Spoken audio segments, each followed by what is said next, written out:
My name is Jens Hoffmann, and I'm Deputy Director for Exhibitions and Public Programs here at the Jewish Museum. And I would like to welcome you to our fifth event in the Wish You Were Here series. And as you know, in Wish You Were Here, we are having conversations with the subjects of Andy Warhol's the 10 Portraits of Jews of the 20th Century, which you see here. We already had as guests here Sigmund Freud, Gertrude Stein, Groucho Marx. Who else was there? I think that's...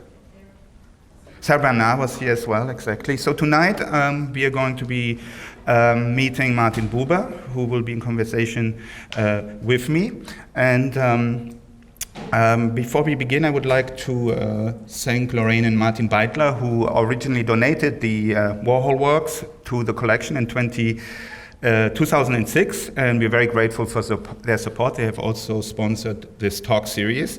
As many of you who come here regularly have noticed, we are trying to increase our programming and our exhibitions. And when I arrived here about 3 years ago, I looked into the collection of the museum and found these works by Warhol, and was extremely interested in investigating this further. And I was intrigued to see Warhol never met any of these characters, and I was trying to see how I could meet them and interact with them, and of course also find a way that is perhaps also entertaining for audiences to get to know the work of the characters that Warhol worked there with. So I thought about how we could do this, and there were many plans of how we could do that, and ultimately we decided that we would have experts on the life and the work of them to come here and talk to us about the characters' work.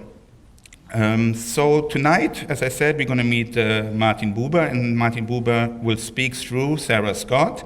And Sarah Scott is the co-director of the Center for Ethics and an assistant professor of philosophy at the Manhattan College, which is in the Bronx. She's originally from San Francisco, and she earned her BA in art history and modern culture from Brown University. She did her PhD in philosophy here in New York at the New School, and she teaches and conducts research in ethics of the 19th and 20th century, particular focus on continental philosophy and the history of philosophy. With this conversation, I would like to examine Buber's life, his contributions to 20th century thought, and his legacy. And of course, it is always done better with the person right here with us, responding to our most urgent questions, and of course also criticism. So we're having these little cards being given around, and you can write down questions there, and then we will read those from the stage. Jenna Weiss, our public programs manager, is passing these little cards around. Yes, I would like you to join me in welcoming Martin Buber.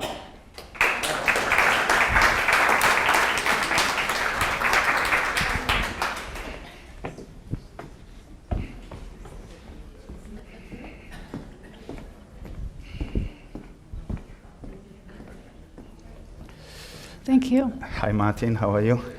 Please, Dr. Buber. Okay. Dr. Buber, I'm sorry.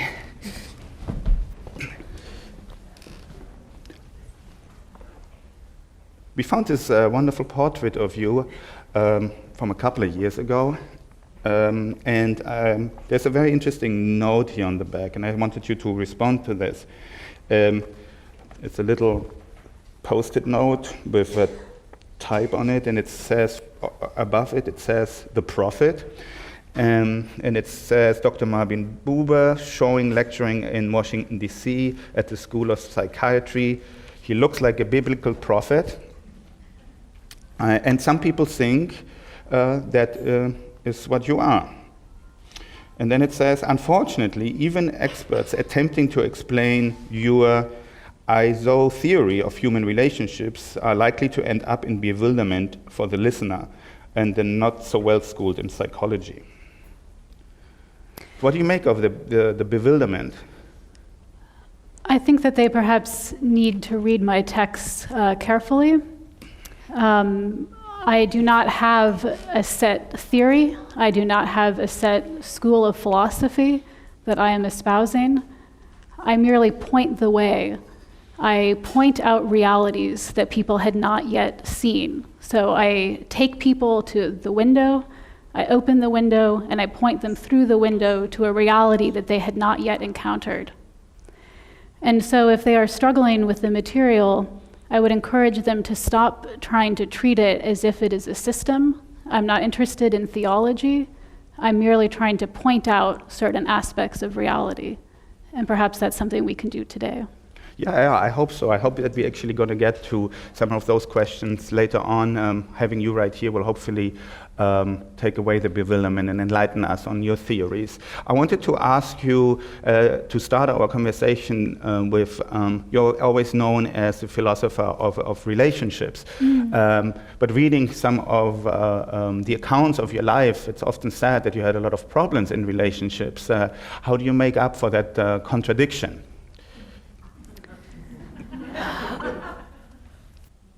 Oftentimes people write about the things that they have the most problems with because they are issues of deep concern for them. I have tried in my life, as I said, to point out to a certain reality of how people can interact. When people would come to me, I would never turn them away. I responded to every single letter. I left my study door open to every person who would come in. So I would say, to the best of my ability, I met everyone who came to me. We had another Jewish Austrian scholar here, Sigmund Freud, a couple of months ago, and one of the things that, of course, he's very well known for is that a lot of these causes for our traumas are things that we carry with us since childhood. And I wanted to start, perhaps also in connection to relationships, to others, to talk a little bit about your family here. And which one is you, the one in the center there? Is that? Yes, in fact, that is me with the sword and the crown. Yeah, I wouldn't have guessed that, but... Yes. Who are the men around you, and who were influences on your life back in your youth? So this portrait that you see here is actually the Jewish Student Union when I was in university. And I was one of the organizers of the Jewish Student Union, and so there I am with my crown and my sword. But prior to going to university, I was raised on a very pleasant estate with my grandparents. You mentioned an earlier childhood trauma, perhaps. In fact, my parents did divorce when I was young. I had almost no contact with my mother, and I was raised almost entirely by my grandparents. I did meet my mother at one point later on in life, and it was a profound experience of mismeeting. And that experience of mismeeting my mother was one of the things that most led me to be interested in dialogue and trying to work out a theory of human relationships. So let's talk about your wife, Paula. And she was also going by the name George. She was a writer as well, just like you. And tell us about the relationship. How did you meet her? To a certain extent, you could say that my life was and is just one long dialogue with Paula. We were together for over 60 years. She was with me through everything. You know, she was not of Jewish descent. And in fact, She converted. Yes, this was after several years. In fact, we lived together unmarried and had our children out of wedlock because civil marriage ceremonies were not legal during the time period, and we could not marry a Catholic and a Jewish person. So eventually she converted. She described herself, however, as being more of a pagan. I don't know that she necessarily fully embraced any religious system. Yes, she was the love of my life. She did everything for me, laid out my suit in the morning, had all of my meals prepared for me, ran the household, took care of all of the children and their needs. I had almost no interaction with the children. She took care of all of that for me. She also helped me with my writing. At the dinner table, we would often have debates over word choices because, as you mentioned, she was a novelist in her own right. So how far did her help in the writing go? Well, I would say that she provided stylistic choices. So the ideas were mine, but she would help me with certain word choices. You were also a publisher in your earlier career and editor. Can you speak a little bit about this period of your life when you were publishing the newspaper? Yes, this is while I was a university student. At that young age, I already became a leader within the Zionist movement. And one of the things that most concerned me was the lack of a Jewish identity. Others of the time period were arguing that a Jewish identity had to be linked back to a territory, to a homeland. I argued that this was unnecessary. I thought that a cultural revitalization was what was more significant. So I put together all Jewish art exhibitions. I investigated Jewish artists, Jewish poets. I founded this Jewish publishing house with other literary figures. And I argued that a cultural renaissance was what was needed, not necessarily a territorial solution. For this reason, I had to break away from Herzl. I actually, during the Fifth Zionist Congress of 1901, I organized for my faction to split away from the rest of the Zionists. And so Herzl and I, we had a close relationship, but there were certain issues in which we disagreed. And how do you view that particular subject today, 2015, 113 years later, after that picture was taken?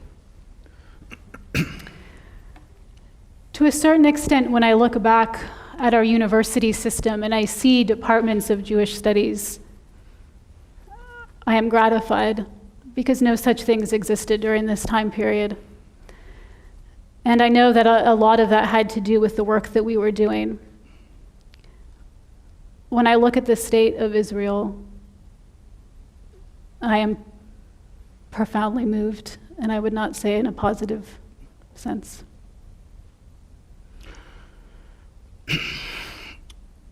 Moving on to education, you've always been very interested in being an educator. How far does that go back? I mean, publishing obviously is very related to. This is one of the magazines or journals that that you published. Yes, you have to remember at this time period.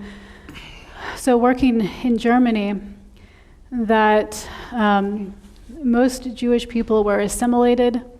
They had forgotten their origins. They did not know Hebrew. And I was concerned that there was a lack of identity and that they needed their culture to be brought back to them. And so I thought that if I could show them their art, if I could show them Jewish artists, if I could show them Jewish writers, that it would inspire a sense of love of their own sense, of a love of the people within them, that they would see themselves in the art, they would behold themselves, and they would find themselves to be beautiful, seeing it reflected in the work of these artists. It's interesting because you speak a lot of languages and did a lot of translation work. Tell us, what languages do you speak? I was extremely astonished to see the wide variety of language that I don't know any other person who spoke so many languages. Yes, well, this goes back to my grandmother. She had a love of languages, and she would often read with me in her library. So, yes, I was raised speaking Polish, German, Yiddish. I learned Latin and Greek fluently, French, English. later on Hebrew. Oftentimes, I would have visitors over, sometimes of multiple different linguistic backgrounds, and I would translate fluently amongst the circle, right? So switching between 4 or 5 different languages simultaneously. In which language did you communicate with your family? Well, Paulo had a difficulty with languages. When we moved to Israel, a part of her struggle was that she never learned Hebrew. She just kept on speaking German. So with my family, I primarily spoke German. What are some of the works that you translated? The piece that I am the most proud of is my work translating the Bible. This I did with Franz Rosenzweig. And again, this was because I had this sense that the Jewish people were so disconnected from their origins, but on the other hand, so few of them could access the original text that somebody had to step in and translate the text for them. And the extant German texts were not capturing the soul of the Jewish people. They were filtered through the eyes of Christianity and through later movements. And with Rosenzweig, we sat down together to try to provide a more authentic translation of the Bible, to bring that to the people. Lorraine Beitler just arrived. We just wanted to say hello, welcome. She was stuck in traffic. She's helping us to put this program here together, so we thank her for that. As someone who speaks so many languages and someone who has translated a lot, you of course also know about the difficulties of translation and the finer aspects of language. And I wonder if you could talk a little bit about your relationship to translation and the ethics of translation. One of the things that I was concerned to do was to transmit the original oral character of the text. So I would look for the rhythm within the sentences, or the rhyme, perhaps, or the ways in which certain sounds were repeated from sentence to sentence. And to the best of my ability, I would try to capture that musicality into whatever language I was bringing it into. I also paid attention to the repetition of particular words, key words, and I would try to retain those key words throughout the text.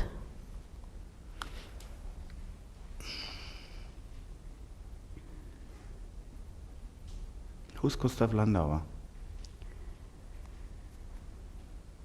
Gustav Landwehr was one of my closest friends. He was an anarchist socialist. He was trampled to death by the Freikorps in 1919. Where? When I heard the news of his death, that while working for the cause of socialism, he had been captured and killed, I felt it go through my entire body. I felt his death not just in my mind, but actually as if I was living it. I felt the death 1,000 times. You have to understand that prior to this, I had been stuck in this aesthetic phase. I was concerned with mysticism. I thought that the way to cultural renewal was through art. I was enamored with Nietzsche. I had a very romantic view of things, including World War I. When I heard of the death of Landwehr, it shook me to the core. It made me realize that all of my romantic mysticism had been flawed. And I began to think that there had to be some other way of interacting with human beings, some other way of addressing ethics and politics. And I began to move away from this mystic aestheticism and towards my dialogic philosophy. So tell us a little bit more about, you're obviously very moved by this, and must have been a very important relationship for you. Tell us a little bit more about this and how you, how that change in your view came about, and perhaps share your thoughts on socialism with us. In 1908, Landwehr founded the Socialist Union, and I was one of its first members. Now, this was an anarchist and pacifist movement. And so we were not in support of a large centralized nation state. This was in line with my views about a renaissance within society, a new way of thinking about social relationships. Although, as I said, at this point, I was more thinking that it would be towards art and mysticism that would do this. And Landwehr was the one who was criticizing me and telling me that political movements and human relationships could not be reduced to an aesthetic encounter. So even before his death, he had this influence on me of a critical force that was pushing me more towards moral concerns and political concerns. When we were looking at the photograph, I was reading the quote on the back of it, and the difficulties in understanding your theory that you put out here in your major work. And I think it's time for us to learn a little bit more about this and see if having you here will help us to understand the theory. So the title, I and Thou. Perhaps let me begin by laying out the two basic word pairs that structure all of human existence: I, thou, and I, it. So if I take this tree, for instance. Yeah, I put that there for you too, not as decoration, so this is good. Thank you. I can approach the tree in a myriad of ways, but in actuality, there are only two ways in which we can encounter something. In the I-it way, I dissect the tree, I analyze it, I try to reduce it to various qualities. I begin to subsume it under categories. I assign it a species. I begin to measure it. I analyze it. Or my body can confront this body. One whole being connecting with another whole being. Now, does the tree have consciousness like I have consciousness of this relationship? That I cannot say. But it is a mistake to begin to reduce the tree to just a mere aggregate of categories instead of treating it as this whole organism. Now, if we think about relationships with human beings, the distinction becomes even more profound. For instance, when I came out, you were probably thinking that I was not what you were expecting. A woman, young. You were perhaps beginning to assign me to different categories. You were beginning to analyze and dissect me. But I wanted to show you that I am a complete person. I wanted you to meet me in my entirety. And I hope that I am meeting you now, one whole person to another whole person, a thou to a thou. So what about the rock? We put that there as well. You requested that as another possibility of explaining this. Yes. Prior to writing I and Thou, when I was in this more mystical state, I was not yet attuned to the fact that in order to have a relationship with another being, there has to be a distance between us. One must give room, allow a stillness and a space for the other to manifest and make his presence known. And so I would have encounters with a piece of mica, with a tree, and I would feel their body as if it was my body, as if I was this stone, or as if the bark of the tree was my own flesh. But partially through Landwehr and the experiences of World War I, partially also through my marriage with Paula, I began to have a more nuanced understanding of relationships and dialogue. I began to realize that it was a mistake to merge identities in this way. This ecstatic union was missing the mark. One has to allow distance in order to have a genuine relationship with the other. Yeah. Oh, I'm wondering, did everybody understand that? Or is there any bewilderment? So I think you did a good job. So tell me, when the book was published, what were the reactions?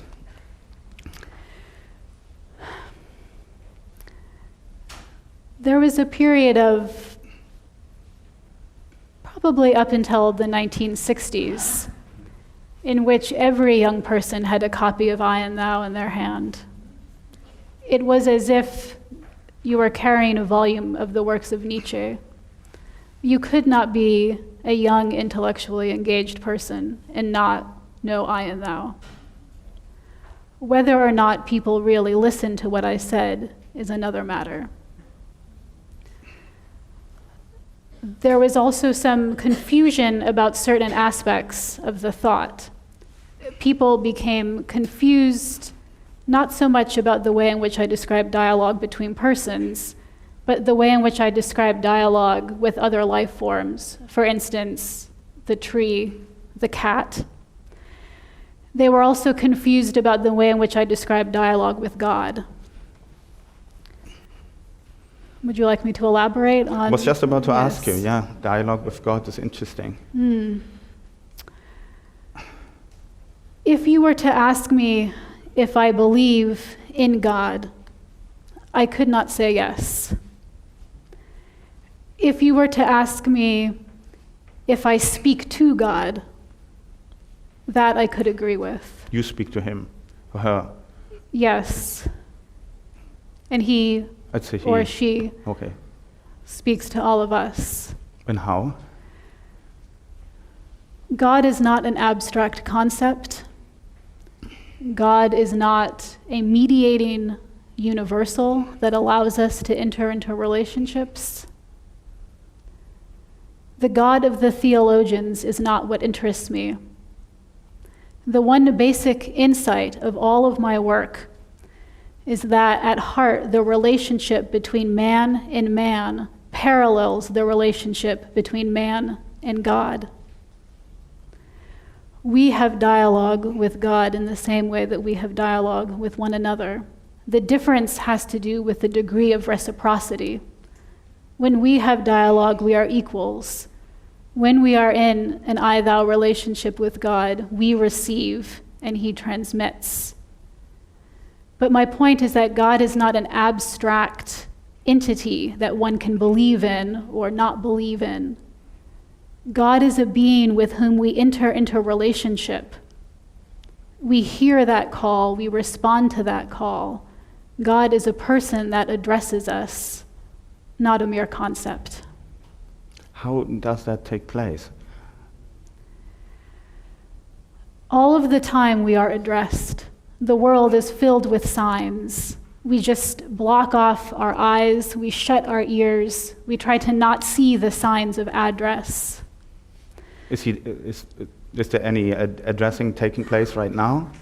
Yes. For instance, the grace is not an unearned gift given to us by God, nor is grace something that we can magically contrive. Grace occurs right here in the relationship between you and I. Just thinking about this, why do you think that Andy Warhol included you in his 10 famous Jews of the 20th century? What did he take away from the thoughts that you're expressing, in your opinion? You know, the artist has a certain intimacy with his subjects. He has to get under the skin of his subjects. He has to relate to them, to see them as a person. perhaps he was inspired by my notion of relating on that level, right? Perhaps the way in which the artist relates to his material can also be an I-thou relationship. Let's see what else we've got here. Oh yeah, we looked at that. You didn't talk about the cat. I couldn't bring a cat on stage, but since we have the image there. My farmhouse was full of cats. They would come in and out of my study all of the time. The eyes of an animal speak a great language. It is true they cannot speak language in the sense that we know it.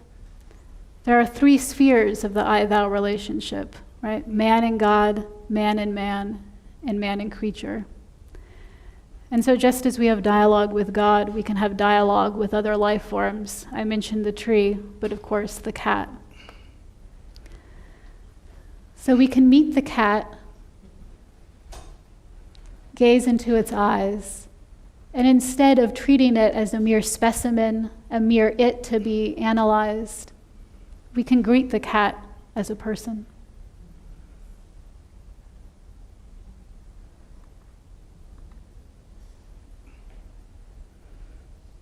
This is you in a more recent photograph. Mm-hmm. Do you remember where that was? No, I do not recall. I spent almost every day in that pose, reading and writing. So it could have been in any number of locations. Yes, So, this is a Rosenzweig who I worked with on the translations. how old were you when you began the translation of the Bible? Oh, I was young. So this was before World War II. And so You moved to Frankfurt when? When did you move to Frankfurt? I believe it was around 1918, but I don't recall the exact year. And you moved because of your position at the university? Yes, I had a position there. I lost the position when the Nazis came in power. And in fact, I think you have a letter. Here we go. Yes. Can you read this for us? No, why don't you do that? I can't really read it from here. Aufgrund der Gesetze, Paragraph 5, zur Wiederherstellung der Okay. Des Berufsbeamtentums. Yeah, I can't really see it from here so well. 1933 entziehe ich ihm hiermit die Okay. Befugnis an der Universität Frankfurt am Main, Berlin, den 3. Oktober 1933. Translated? So on the 4th of October 1933, this letter was issued that Dr. Martin Buber was not allowed to teach any longer at the university in Frankfurt. But this was a fate that you shared with a lot of other colleagues, particularly Yes. at the university there in Frankfurt. Yes. How did that, of course, I mean, it must have affected your work quite a lot. What were your reactions? Well, in a time of inhumanity, we tried to provide a sense of humanity for the Jewish people. And so while in my youth I had turned to art, I began to completely devote myself towards what we would nowadays call adult Jewish education. I considered this a type of spiritual warfare. If our identity was going to be destroyed, I was going to build up that identity. So I created adult education courses. I taught the Bible. I taught courses on biblical texts. And to the best of my ability, I tried to restore a sense of spirit. Many other people left. I did not want to leave. I stayed as long as I possibly could. I was offered a position at Hebrew University. I refused it. I finally, eventually agreed to teach there one semester out of the year because I was so determined to stay in Germany. I could not leave what was happening there. You could not leave. No, I could not leave, not because I didn't have the ability, because After all, You the felt Nazis... you were betraying. Yes, after all, the Nazis referred to me as the Arch-Jew. I had a certain stature. My library had 3,000 volumes in it. The Nazis assigned a guard to protect my library because they saw it as a national treasure. The Gestapo came, they took away my passport. I marched down to the office and I demanded they give me my passport back, and they did. But that tells you the level of status that I held during that time period. And so perhaps just because I had this level of status, I had an obligation to stay for the people that did not have that same privilege. What happened was in 1938, I had finally agreed to work part-time in Palestine.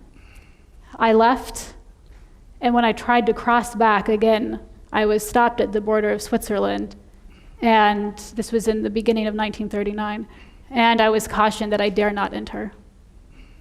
And so I reluctantly returned back. I did not have time to pack up my belongings. I did not have time to sell my home or settle my affairs. I did not leave willingly. I did not want to leave the people there. So when you left, you expected to come back? Yes, yeah. Here I am lecturing in 1934 in Berlin. I had lost my university position. I began to give public speeches. Somebody had to hear what was really happening. I couched my terms in philosophic language. Mm-hmm. I gave talks on Kierkegaard, but I was really criticizing the politics and what was happening socially. It took a few speeches. In this particular instance, there were 200 SS figures in the audience. They finally caught on I was just about to ask. what I was really saying. How long were you able to do this? I gave a handful of talks, but remember I was also running the adult education programs. So I had, every week I would have small gatherings meet, but this was a larger affair. They eventually banned me from all public speaking. What year was that? I believe it was 1935. It was shortly after this talk. And you were still living in Frankfurt at that time? Yes. Yeah, I didn't leave that house until I left late 1938, tried to return again in 39, and then was finally forced to never return. This is your house? Yes. I am proud to say that the house is now the headquarters of a Jewish Christian society. And this is in Frankfurt? Yes. And then you... Yes, here I am in 1940 at Hebrew University with some of my students. When did you arrive there? Well, remember, so I left in 1938. 38. And was initially thinking I would only be there part-time, but then finally settled. And that itself was difficult. They were not sure what position to give me. I never wrote my dissertation. Properly speaking, I should not have been a professor. There was the other issue in which they didn't know how to categorize me. I didn't seem to fit within theology or religious studies. Although I had worked so hard with the adult education, they did not think that I was sufficiently qualified for Jewish studies. Part of this has to do with my split from the Zionist group. Part of it has to do with my controversial views on religious law and the role of God. And part of it has to do with my quest for a binational state. And so for many of these reasons, there was a great controversy in granting me a position. And I finally decided that I wasn't qualified to do anything in theology, philosophy, or Jewish studies. And so they put me in teaching sociology. So you mentioned the three subjects that were controversial. You mentioned the binational state. Yes. You were mentioning your views on religion, and I wondered if you could perhaps speak a little bit more about that. And as you said, why were your views seen as controversial at this time? And also, you mentioned the split from the Zionists. Yes. Let me address my thoughts on the law. I do not believe that revelation can ever be law-giving. By the time something has been turned into a commandment, it has already been filtered through the lens of human confusion. God addresses us, and we must respond in every new moment with the entirety of our being. I do not believe that this is a matter of routinely following laws or commandments. This doesn't mean that I don't believe in moral principles. I simply believe that they must be interpreted anew in every new situation that confronts us. And I myself was not observant. You mentioned rules and principles. Can you talk a little bit more about what distinguishes them? For instance, a principle might be the opening up of the space of distance that I mentioned earlier. That when I enter into a relationship, I try to set aside all of my prejudices, all of my preconceived notions. I try to the best of my ability to meet you as a new being here, right now, not filtered through the categories of memory. And this can be a sort of principle or practice that I try to live, right? The dialogical principle that I try to live to the best of my ability. But from this principle, one cannot derive specific rules of conduct or specific laws, merely the general command for dialogic readiness. Let's continue with one of the other more controversial moments, which was also the breakup.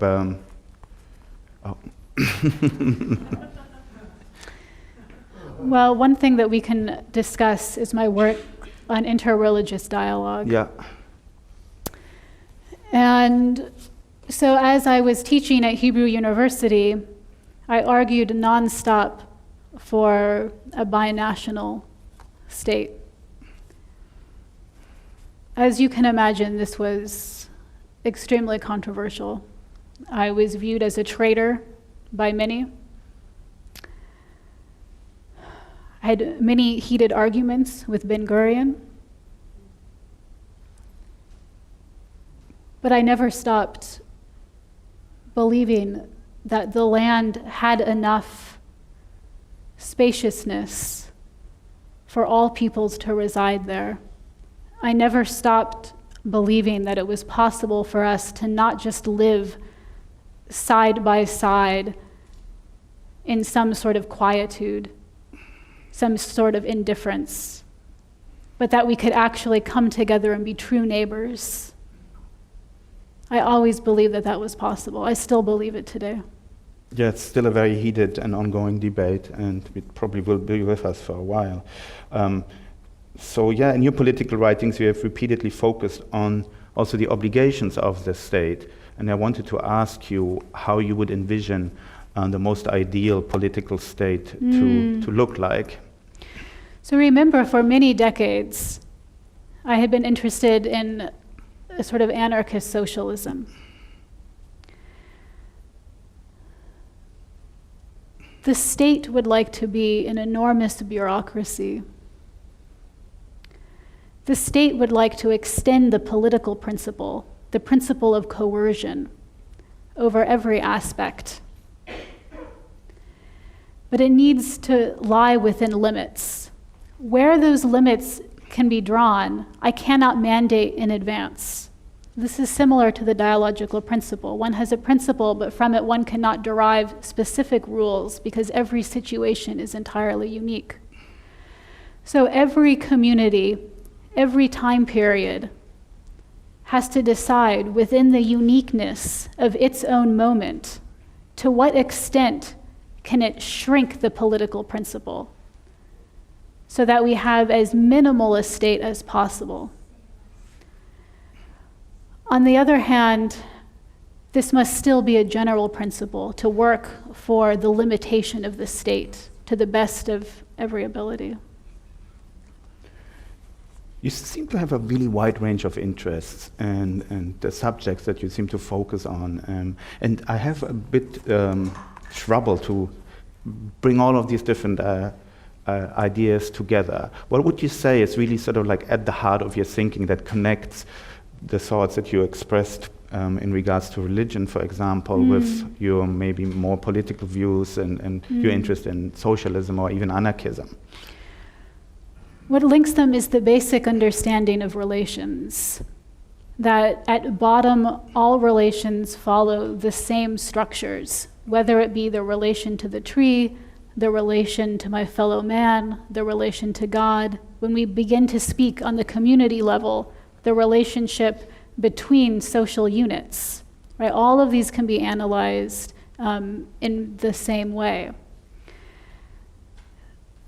The other thing that I would add to that is a basic understanding of what it is to be a person. To be a person is to be in dialogue. So in meeting you here, my I is transformed. I do not come to this meeting with a set, stable identity. Rather, my identity is transformed in this encounter, and I hope that you are also being transformed in the dialogue with me. Very much so, yes. Let's see what else we've got here. I wanted just looking at the watch here. These are some of my associates. This is at the founding of the Beck Institute. We are testifying. This is in 1948. Many of the political organizations refused to testify. I decided that I would break ranks with everyone, and I agreed to testify and argue for a binational state.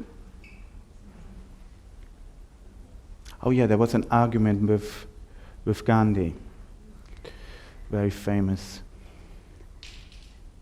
I was a great admirer of Gandhi.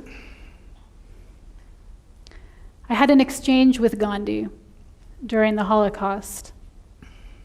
He wrote me a letter in which he argued that we should practice satyagraha, or nonviolent, peaceful resistance. I told him that I was profoundly disappointed and that he had completely misunderstood the severity of what was occurring. In the absence of a public sphere, in the absence of witnesses, nonviolent disobedience is not effective. And although I was not a territorial Zionist, in the absence of a homeland, that type of resistance is not possible. And here, Eichmann in Jerusalem. I never bit my tongue. This was a controversial moment. I did not believe that Eichmann should have been executed. Yeah, that's... On the eve of his execution, I was writing letters to the president. Pretty controversial. Arguing that it should be overturned. Connect that with your relationship or with your exchange with Gandhi. Yes, so it is easy to try to split people into various camps, right? Complete peace or embrace of the death penalty. Yeah. But I prefer to look at each situation in its uniqueness as it confronts me. Satyagraha might work in some circumstance. It was absurd and cruel for Gandhi to propose that we use it in our circumstance. In this instance, I did not believe that Eichmann should have been executed. I was afraid that it would absolve the German people of their sense of guilt. I was afraid that he would become that scapegoat, that once he was gone, everyone could move on from what had happened. I thought perhaps he should instead be put to work on a kibbutz. I thought, let him toil day in and day out, surrounded by the Jewish people, surrounded by Jewish children, and realize that he had not succeeded. I like the later part of your argument. But with his death, the Germans were not off the hook. Yes, which is to the credit of the German spirit, that they still retained the sense that they had to grapple with the historical hour. They grapple with it till today. And probably have done a relatively good job in grappling with it.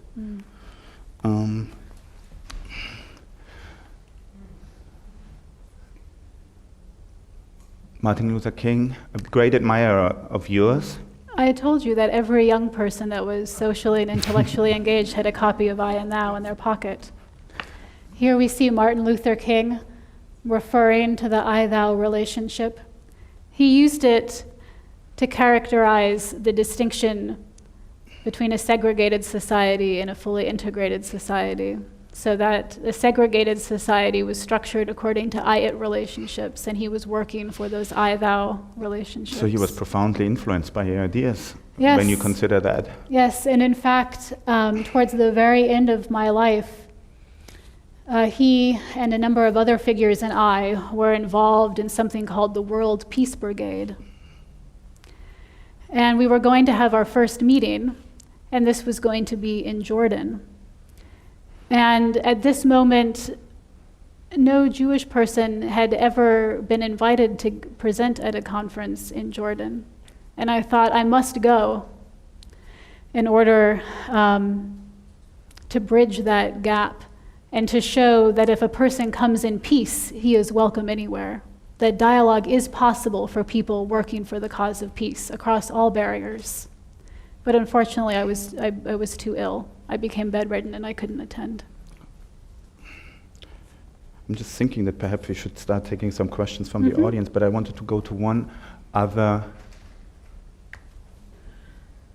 Your ISO sounds a bit new agey.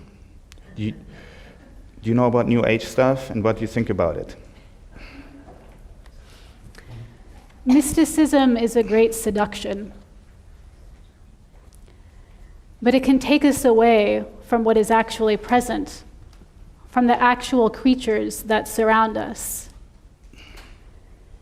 If it acts as a bridge to unite us to other people, to facilitate relationships, then I am not opposed to it. If it acts as a transcendental escape, an escape from reality, an escape from the necessity to respond to what confronts us, then I'm opposed to it.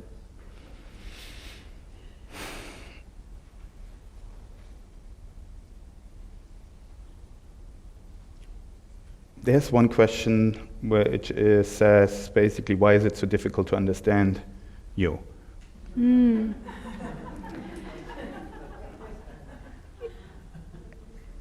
Every verbal utterance is already within the realm of I-it.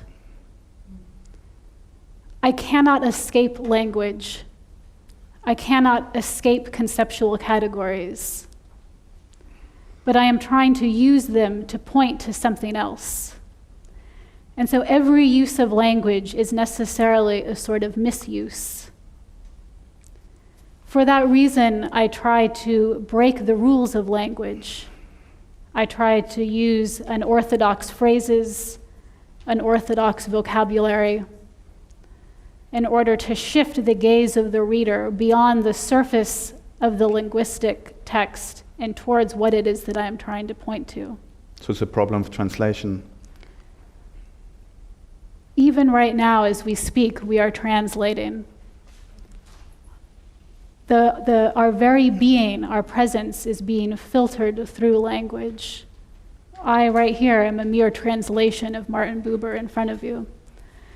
The task is to not get lost in the translation and to try to see behind the translation at the being that is actually there. And how do you do that? How Well, do you as I indicated, look beyond that translation? one must create that sense of space, that sense of distance, and let the being shine, let the being manifest itself. I cannot give you rules, I cannot give you procedures. It is something that you must simply open yourself up to.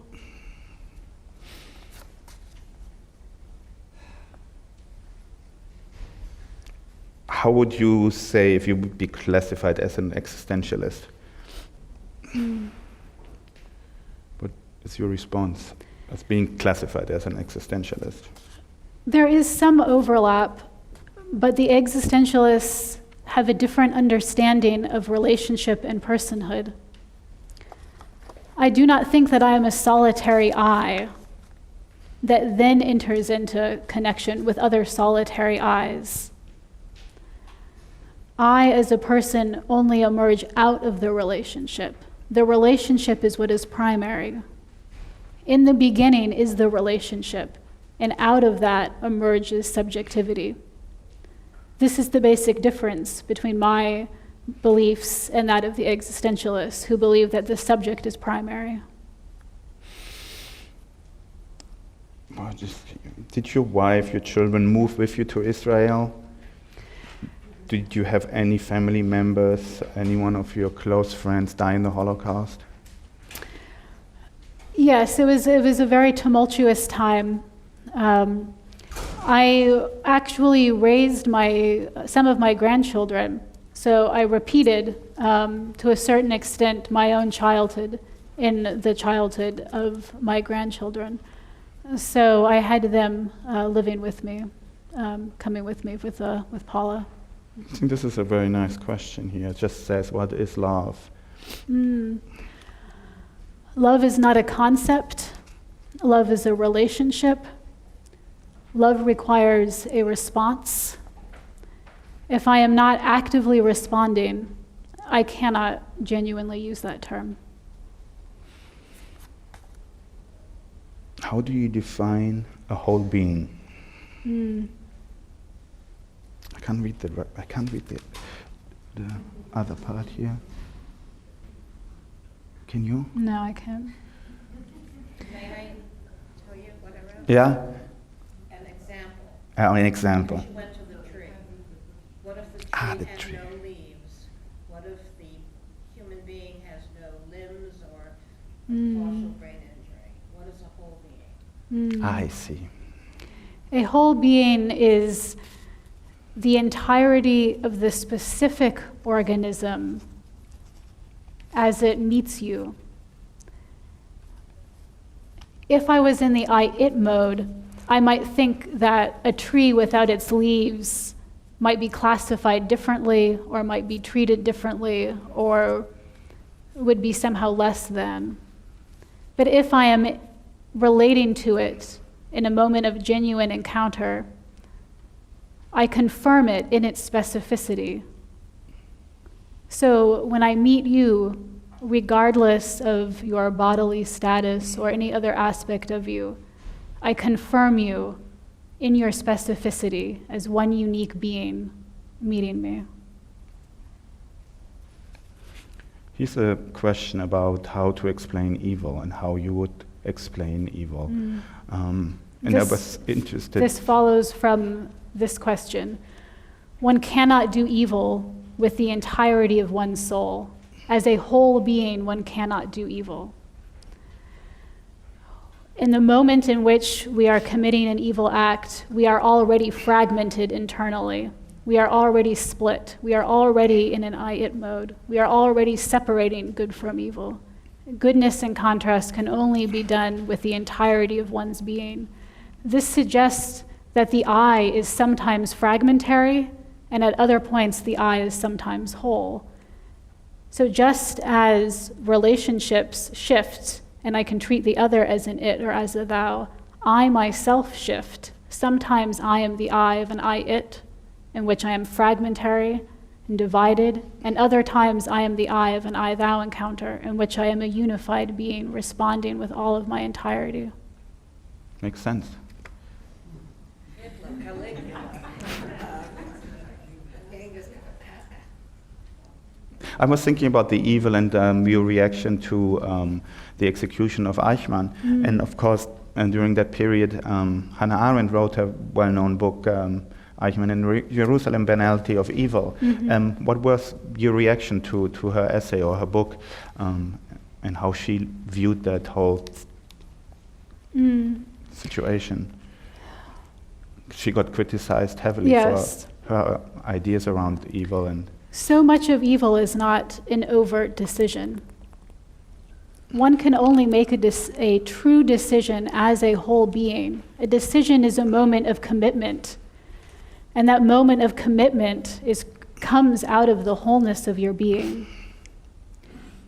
In contrast, so much of what we designate evil comes from inattention, not noticing certain things, being trapped in one's own memory or trapped in one's own thought processes and not being fully attentive to what is going on. And in that sense, perhaps there is some overlap between her work and mine.